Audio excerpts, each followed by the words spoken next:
कलियुगात चमत्कार नसतात हे लोक म्हणतात. पण आजची कथा ऐकल्यावर तुमचं मत नक्की बदलेल. व्हिडिओ शेवटपर्यंत नक्की बघा. एका गावात एक तरुण होता.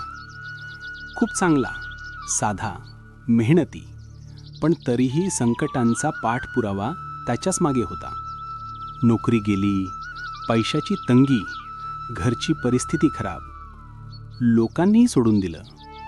तो दररोज रात्री शांतपणे रडायचा आणि स्वतःलाच विचारायचा, देवा, माझंही काही नशीब आहे का? एके दिवशी तो रानाच्या वाटेने चालत होता. डोळ्यातून अश्रू, मनात निराशा.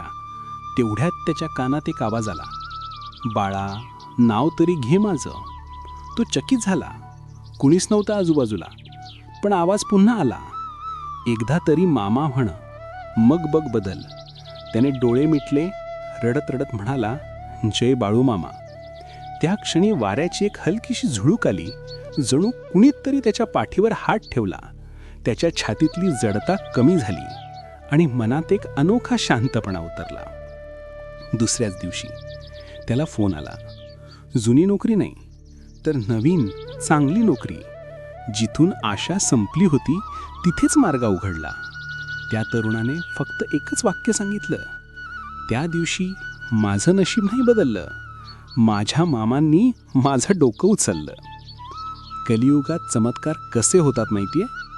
मोठे दिवे, मोठे आवाज किंवा आकाश फाकणं नसतं. चमत्कार म्हणजे अडकलेल्या ठिकाणी मार्ग मिळणं, हरलेल्या मनाला बळ मिळणं आणि नशिबावर मायेचा हात ठेवणं. आणि हे सगळं एका नावाने होतं, जय बाळूमामा. बाळूमामाच्या भक्तांना माझी एक विनंती, मला भक्तिमय श्रद्धाविषयी व्हिडिओ बनवण्यासाठी उत्साह वाढेल असं तुम्ही लाईक, कॉमेंट, सबस्क्राईब, शेअर करा.